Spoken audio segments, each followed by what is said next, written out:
Makasimba here tete, zita rangu ndichazviti Olivia, kuitira kuti ndigone kunyora nyaya yangu ndisingazikanwe.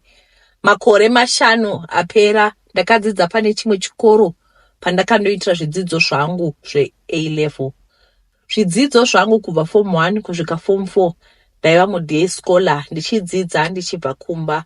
Mai vangu vachera was one strict lady and she still is. Vaigara kuti zvenyu zvema-equal rights ndezvenyu, wangu mwana hasati ava wasted. Akafoira anonetsa ini. Kuchikoro vachera vakauya personally vakasaina mafomu ekuti kana nichinge ndabuda mugwara ndidzoserwe neshamu, nokuti ndikazoita rombe handiiti rombe restate, ndinoita rombe ravo. Mama vaive hands on kuchikoro, saka zviya zvekuti kuri kudiwa mari yephotosynthesis kwaiva kudhara ikoko. Vaiuya vobvunza zvavasinganzwisisi. Nokuda kwestrict upbringing nekuva hands on kwavo, ndaiziva kuti ndikada kubuda mumuforo vana mudzidzisi vangu vainge vasingatani kufonera mama, ende mama vanga vasingatani kusvika pachikoro voshuta zvavo mafirimu. Zviya zvekuita boyfriend ndaiziva kuti kunorohwa benzi kana vachera vakazvinzwa, nekuti vaive nefezi yekuti as long as une birth certificate chete usina mapepa edzidzo, zverudo uchaita zvekuonera muTV.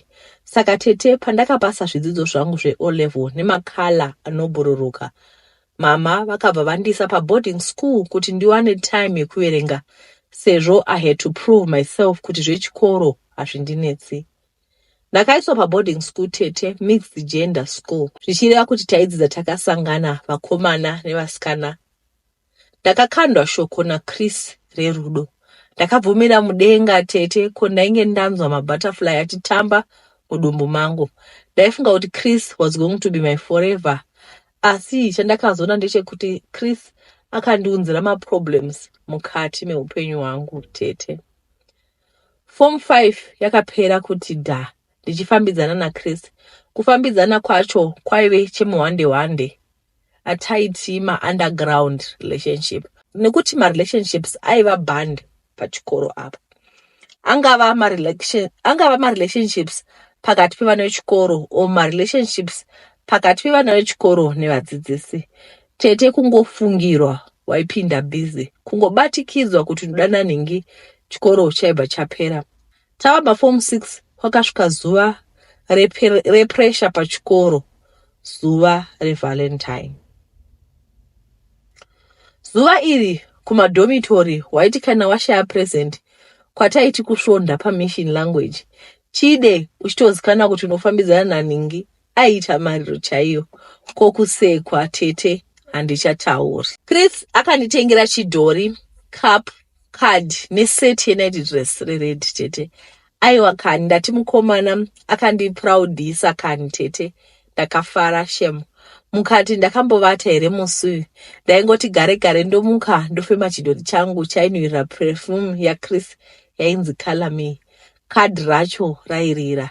Jehovha wangu, mwana wavo aiva murudo tete. Asi ndakazoruka zano rangu, zvokwadi mapresent angu akaonekwa navachiyera, ndinovhiyiwa ndichifamba.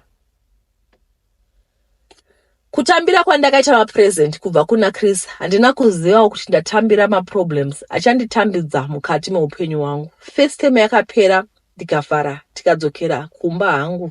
Mapresent angu ndakasiya ndamaviga mutrunk. Ko aigoindepi? Takavhura zvikoro tete, ndipo pandakatanga kufila nekubehave zviri fani.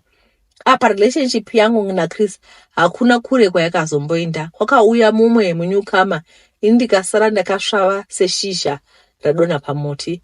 Asi ndakazoziva hangu kuti Chris aiva pabasa. Ini ainge apedza neni, ainge oenda kunext target yake. Tete ndakatanga kuti kana ndikavata ndainzwa ndichisumuka ndichienda kunzvimbo yavo yega. Ende ndainge ndisiri ndega. Muklasi medu maitova nevatatu vandaitodzidza navo vainge vari pamusangano uyu. Vakapfeka zvitema. Chris aitovapo pamusangano uyu, uye aitoratidza kuti aive nechinzvimbo chiri nani, nokuti taiti kana taenda kunzvimbo aitopiwa pekugara nemunhu ainzi Supreme. Supreme uyu, kubva zvandapinda muassociation iyi, handina kumboona face yake on a close basis. Aingopfeka mazirokwe matema anosvika kumakumbo uku. Anenge ane chihudhu chinovhara kumeso, zvekuti kana uri kure hauoni fesi yake. Tete chakandishamisa pamusangano apo painge pasina maadults. Mizera yose yaive apa yaingwa maschool going age. Kana watoti kurei unenge uri college kana kuuniversity. Aikaka vana havaituva mabasa akasiyana-siyana naSupreme tete, kwete mabasa akanaka, asi kukuhwa vanhu vakawanda kuvaisa mumunda weevil. Kana vari school going age ndivo vaive vasinganetsi. Kwaingopiwa zvinhu zvakaita semanecklace, jewelry, mafoni, hembe nezvimwe zvinhu zvisina basa zvingafadza vana vadiki tete. The moment yaunongogamuchira zvinhu izvi, kana usina kusimba spiritually tete, unobva watojoiniswa kuti unamate Satani. Semuzvikoro tete ndimo mune mass recruitment, kune policy yekuti catch them young. Tete ndakaona vana vadiki vamwe vachitori kukambaira vasina chavanoziva vachitoriwo mumeeting iyi. Vachechi ava vainge vapinzwa mune zvakashata izvi through association yemaparents avo. Maparents ndiwo anenge akapledja life yevana vavo kuna Satan. Saka automatically panobarwa tete vanobva vaitwa welcome to the club. Vamwe ndivo vakajoiniswa through kuchikwa and other strange things zvinoitwa in the name of culture.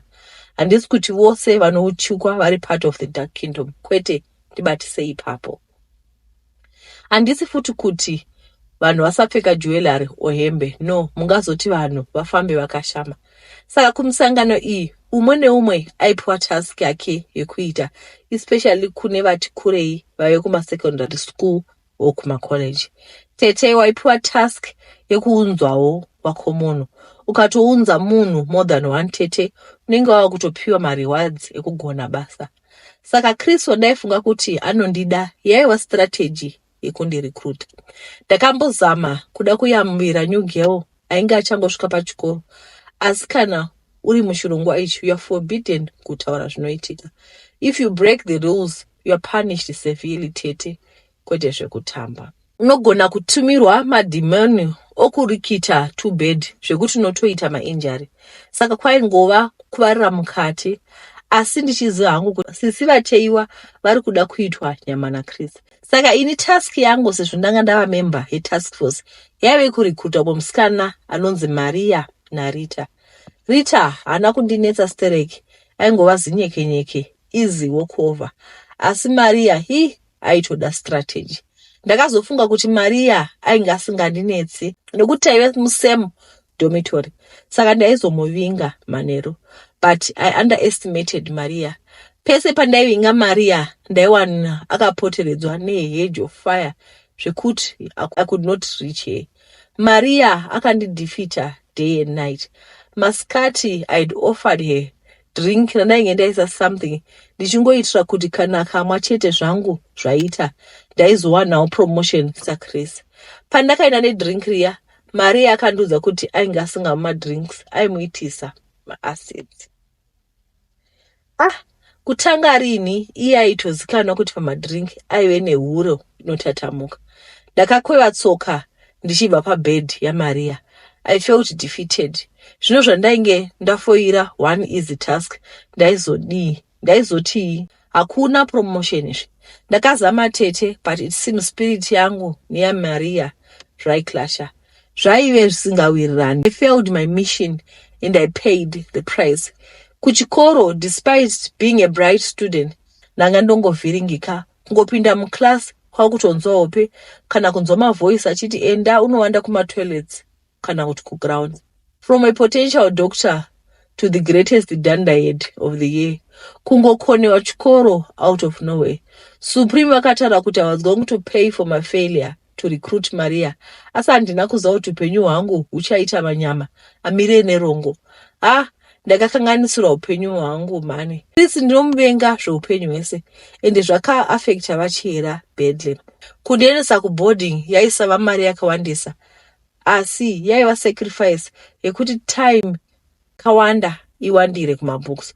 From an A student, come A level, 0 points. Vakafungisisa izvezvi amai vangu vari pawheelchair. Inini am such a disappointed. Chikoro chacho handina kuzombobuda zvakanaka nekuda kwema-disturbing events akaitika mulife mangu pandainge ndava kunyora A-level. Mama ndakazovaudza recently ndatova right kuti ndizvo zvandakasangana nazvo. Tete vakachema kuti wakadii kutaura. Ndiri kuzama kunonga mapisi eupenyu hwangu ndiubatanidze. Chero makore ati fambei ndadhisaidha kunogara mubhenji. Tete, it's never too late to start again. Ndakazonamatirwa ndikaendesa uyezve zvinhu zvese zvandakanga ndinazvo zvaiva point of contact nedark world. Ende chinondirwadza chacho handina kubenefita materially sezvakaita Chris. Chris ndinomuona hangu on various social media sites achizviita influencer, asi ini hangu ndoziva kuti hapana kuinfluencer kwaanomboita. Ndirecruiter uyu. The more people he recruits, the more money yaanoita. Tete, I am a reformed person. Vabereki vese vari pano, zvese nemagarden ari pano, ndinokukurudzirai kuti always protect your children from deceitful ways. Vana vadiki vari kupinzwa mune zvakashaita nekuda kwefoni, nekuda kwehembe, nekuda kwemagadgets, nekuda kweuseless stuff. Tete, vana ngavadze content nezvavainazvo. Uye ziva kuti mafriends anotamba nawo anobva kumafamilies akaita sei, nokuti mukasangwara semubereki mwana anojoiniswa zvakashata nekuda kweassociation chayo. Mwana ngaadzidziswe kusatambira zvinhu, especially mamwe atinoti mapresents. Anenge ari mapresents in disguise. And hazvisi kumaboarding school chete, even day school zvavako futi. Ndingazotwa nechaunga chiri pano vachiti maboarding akashata. Kwete, hana kushata. Chinongodiwa is to cover your child with the blood of Jesus Christ. Tete, akuruma nzeve ndewako kuzvikoro uku kwatova mahunting grounds. Pamusoro pazvose zvandataura izvi, vana ngavanamatirwe, vachengetedzwe neropa regwayana. Nyika yaipa. Ini am an example of things that can go wrong and fast and furious. I cursed the day I met Chris. I was young and naive. Iko zvino ndakawanirwa nyasha. I'm a born again Christian. I'm never going back to that dark place again. And I was actually talking to my daughter, telling her, don't just accept things. Unano ane bracelet. Where did you get that bracelet? Kwa isha mari yangu yandipa. Imomo, zvinongoita unge present. Zvinhu zvakadaro, next thing inonzi present iya bracelet ndo yatova point of contact naSatan. I don't know kuti tingaitawo sevabereki.